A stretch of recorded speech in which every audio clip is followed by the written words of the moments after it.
And it's all yours, Marquis. Thank you. Thank you for having me. Good morning, everyone.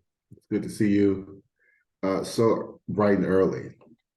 And we'll just take a few moments to, I guess, get to know each other a little bit after I talk. I'm grateful to be here. I did enjoy myself last February when I was here, where we talked about loving like jazz.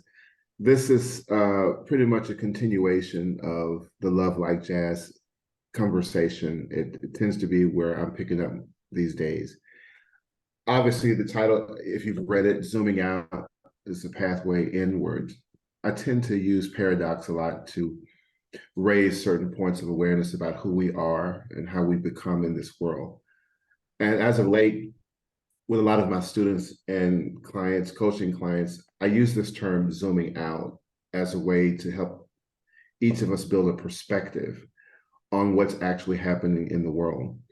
So a lot of things happening right now. Well, there's always a lot happening, but the sensational violence that's happening is quite profound with Israel and Hamas, Ukraine and Russia.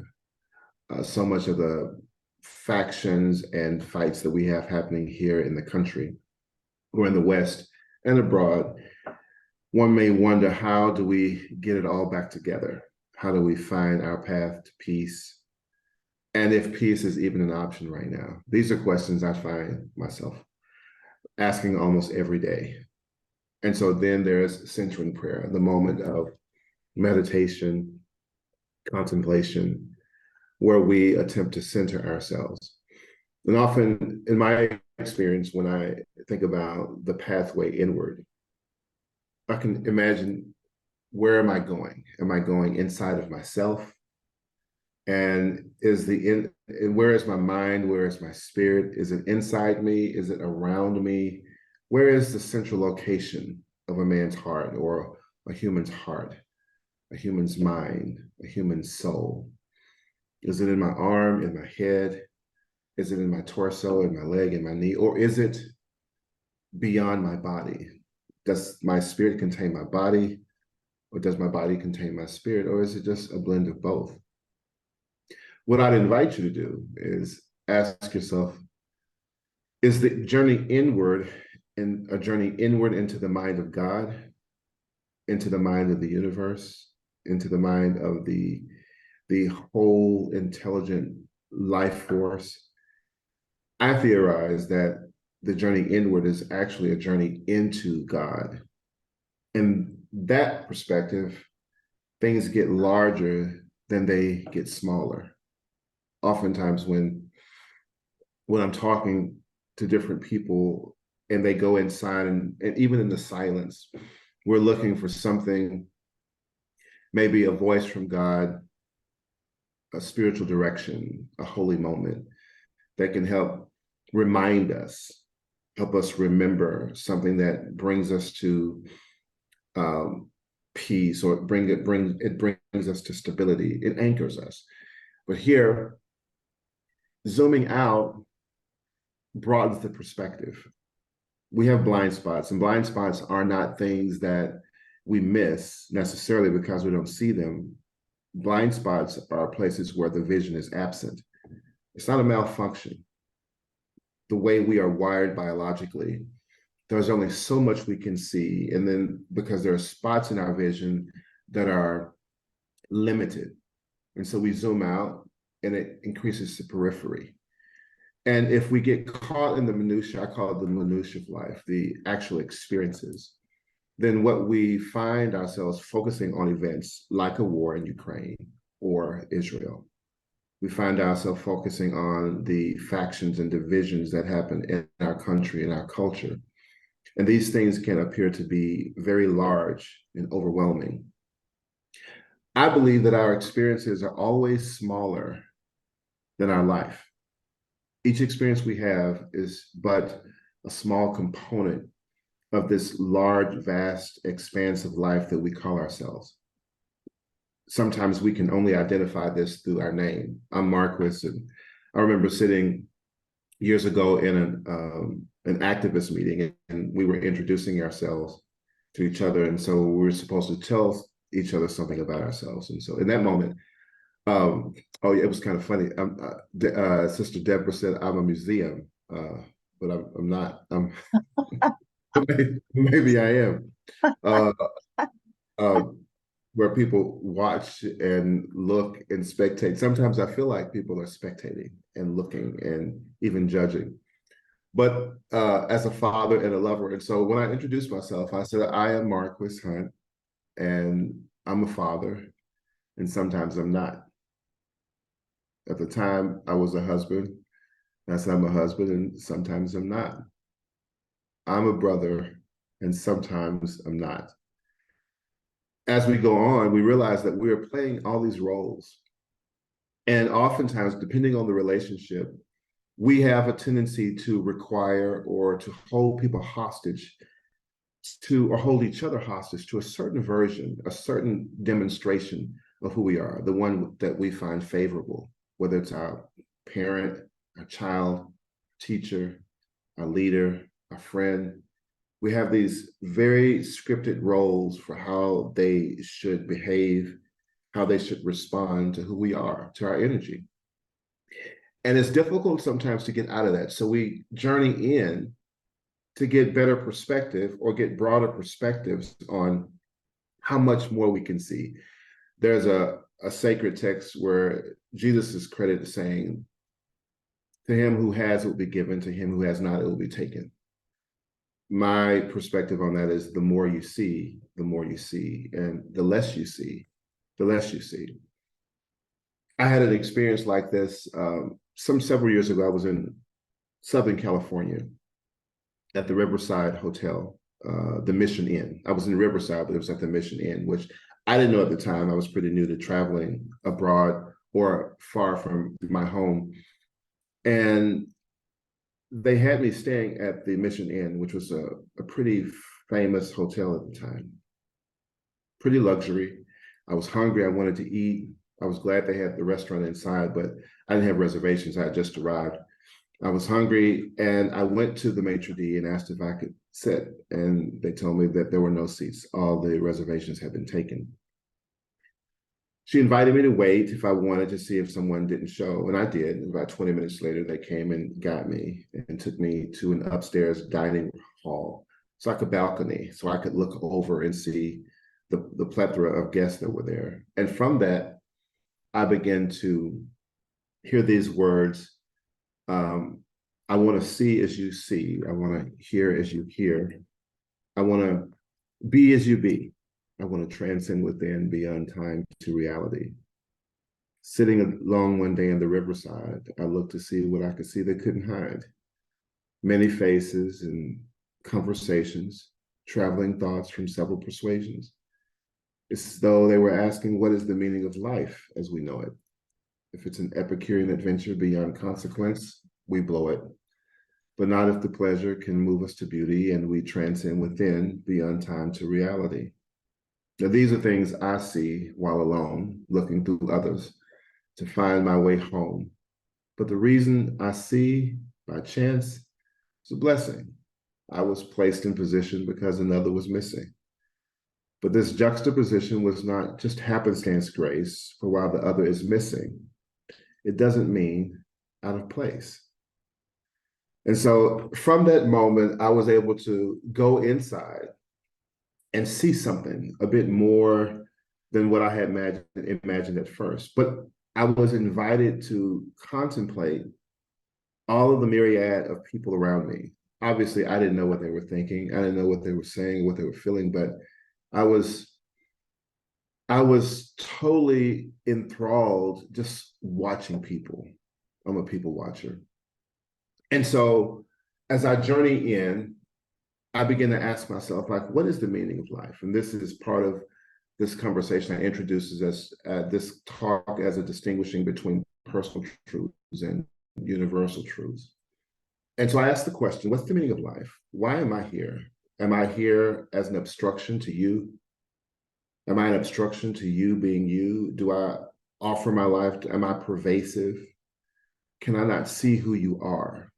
When the people we love the people we love, why do I pray? what do I want to know about myself? What can I see more, not just about me, but about the mind of God? What can I remember? Not just memorize, but what can I re-piece together about why I'm born? And so as of late, I hear, especially in Gen Z and the millennials, I hear this phrase, my truth, my personal truth. I theorize that that's kind of a euphemism for my opinion. But because it says truth, it tends to have something a bit more solid and more certain. And so we can attach to the word truth uh, to a degree of certainty. I think that attaches to this idea that we're surviving. When someone threatens what I think I know, it feels like they're threatening my vitality. It feels like they're threatening my very existence, my relevance, my validity. And so I think there's some type of, it's almost a mind trick to need to use the word my truth. Now, I don't have a problem with it, but I think in terms of how we're building this culture, it seems to set us at odds with things that, well, with not having to understand what a universal truth is. I offer something like gravity. I can have an opinion about gravity, but I have no control over how gravity operates. I could lie to myself about gravity and I could go to a tall building and jump off and act like I can fly, but I won't fly. Even if my truth says I will, I won't. But I could learn to be in right relationship with gravity. And we know this through airplanes and helicopters, that we could learn physics and aerodynamics, and we could learn how to use weight. We could learn how to be in a symmetry and an understanding with gravity so that we both benefit. So we could use the law of gravity to get liftoff, to move faster, maybe to move beyond obstructions. And so here we are now in this world of venturing into the mind of God or the mind of the universe in our silence to see more than we saw, venturing into the darkness, into the formlessness of the world, where the potential for all of what God is emerges. I ask myself the question, or I ask you, can you imagine slowing down time? If you could get, you may run out of time through the day to get everything done, but what if you could find a way to slow time down?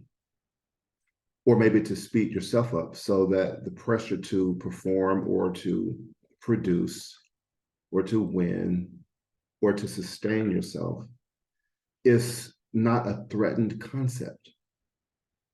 We move this way in our skills and our awareness, but oftentimes when we focus on the minutia, I call it, where we get hemmed up on a central piece that frustrates us, and then we get overwhelmed.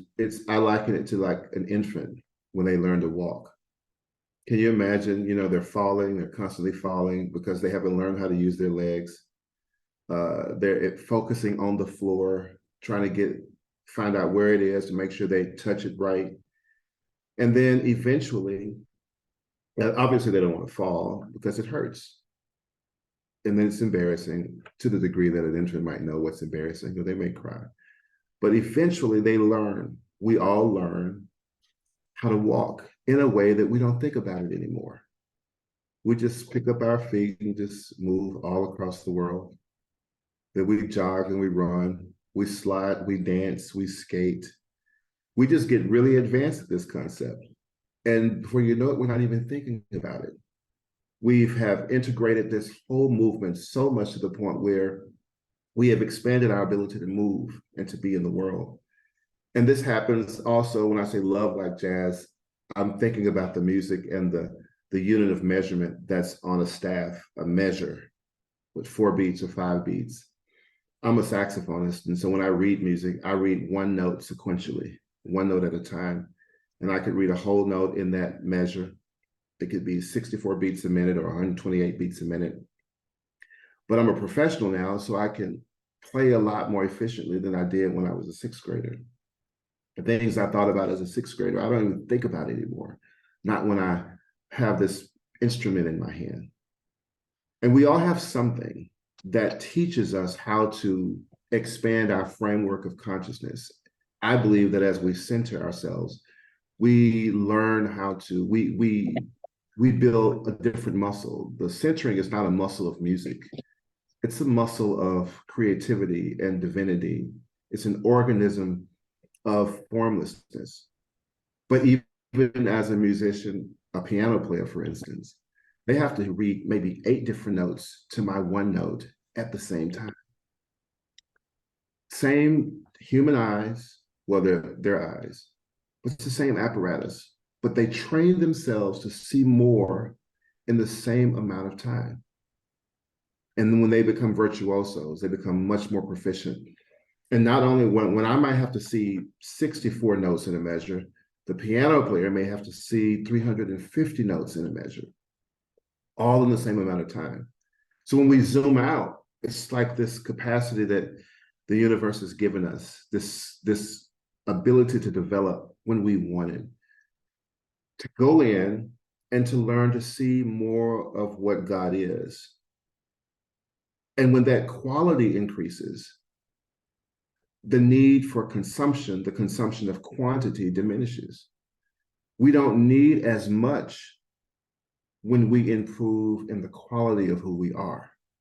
Can you imagine the benefit we'd be to the planet if we learned how to consume less because we could see more in less time, with less energy, with less warfare, with less resistance?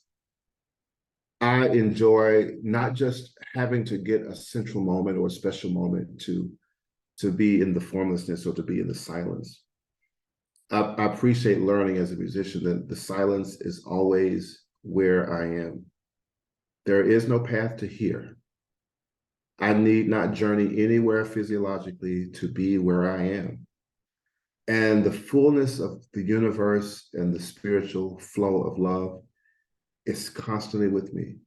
And the better I am at learning how to find this formlessness, this is the practice we're in sacred silence. The practice is not, the ritual is not the practice necessarily. The practice happens when the world is chaotic, when the temptation to fear is ever present. Then this skill pops up. I'm not afraid of walking anymore. I'm not afraid of gravity anymore. We don't even have to be afraid of war or selfishness or all of the things that are entropic. We could learn to be better at being ourselves so that we are unthreatened by the temptations of the world. It's like a martial artist. I'm not one, but I imagine if someone wanted to throw a punch at me, I might jerk or jump because I'm not good at self-defense. But a martial artist, the thing that makes me jump doesn't make them jump because they see posture, they see movement, they are convinced because of their skill and their development that they have time to move, to avoid the conflict. And this is why we pray. This is why we yield. And the better we become at yielding to this ever present help, then we become better agents for love in the world, better agents for peace in the world. We can respond more succinctly, more effectively, and what may appear as spontaneity to others is presenting with us as skill and insight. And I believe this is the 15 of us, the 20 of us that are here, just today, we could get better right now. This is the moment. It's the only one you get. Anything you can do better, you can do it now. Anything you can see better, you can do it now. Anything you can hear better, you do it now. This is the moment. It's the only one you get, and it lasts forever. Thank you. Amen.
Amen.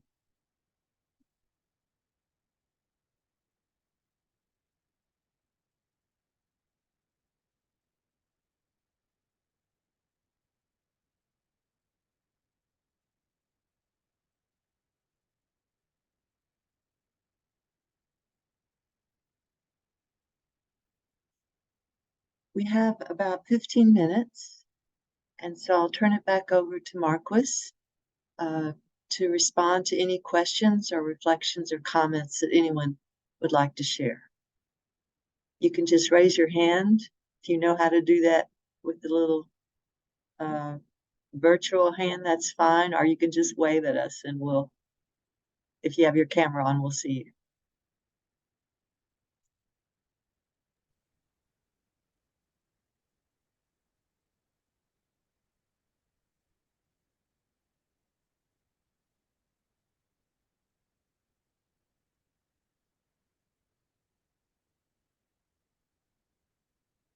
I think we have Catherine. Catherine, if you would unmute, please. I think I did. You can Okay. hear me? Yes. Oh, Marquis, you made my brain just think about so many things in different ways, because I have always been intrigued by paradox. But when you talked about, and I never had any musical training, when you talked about how the experience of music, of being a musician, of playing the saxophone or playing a piano, and how it enlarges your idea of the one. I just thought that's what we must do every day, all the time, is to recognize the ways in which we are seeing things as separate, as the one, as the wholeness that gets created when we bring our heart and mind and creativity to the process. I think that's wonderful, and I really appreciate your sharing of that. Thank you very much.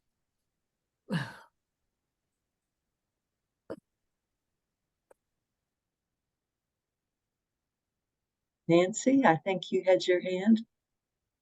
Oh, Marquis, thank you so much. I like Catherine. There's so much that you shared that my mind, as an introvert, I got to walk away and continue to reflect on what you said. But it was so deep, and I love what you said. I never heard, well, so much, that you shared was so beautiful, and my first time in hearing it. But what you said, I'm not, I'm a father, but not all the time. How did you say that? Like, it was so beautiful. I think that, I heard this saying that we're souls, we're not roles, and the way that you said that was so, it touched me so much, because it's like I never heard that, and just you know, also how you would say zooming out is the pathward inward. That was it's so true, and so much of what you said, it's like we have the intimation of, but not the language around. So thank you for the language in some of these really big concepts. Just have a grateful heart of gratitude. Thank you. Thank you so I much. need to leave a little early, but I'm so grateful that I was here. Thank you. Yeah.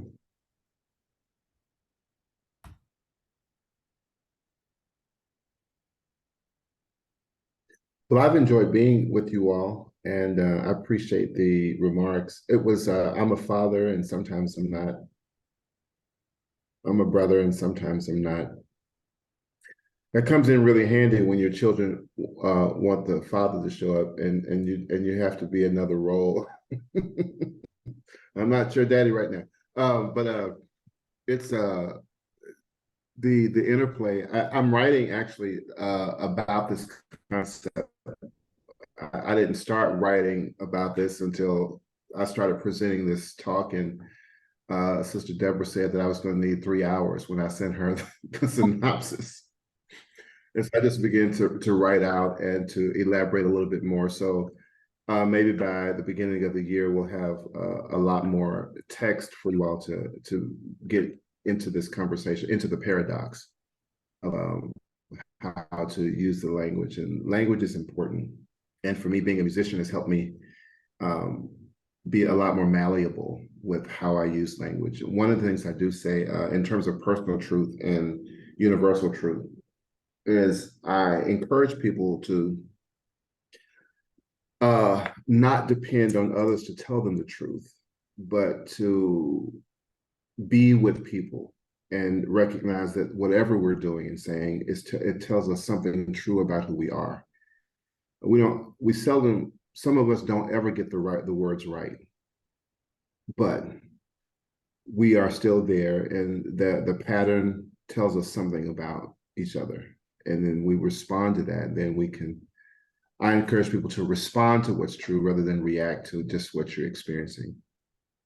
And we need to populate the world, I believe, with more of us who are interested in better responses than reactive responses. We're hyper reactive and sometimes overreactive, and that's when the wars start.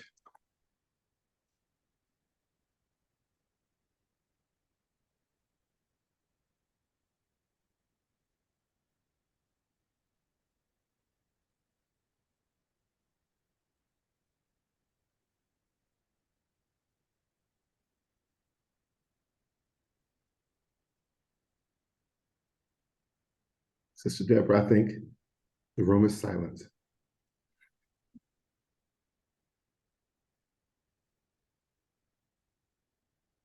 I think you've definitely led us into that silence that, as you said, gives us the potential to see more as God sees.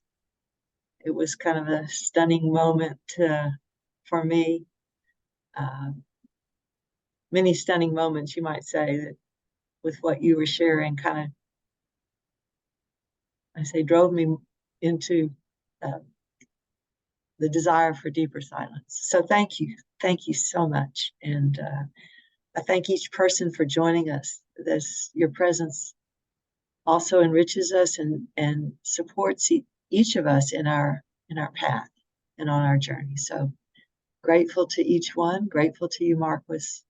And we look forward, hopefully next week, we'll continue our Tuesday morning practice.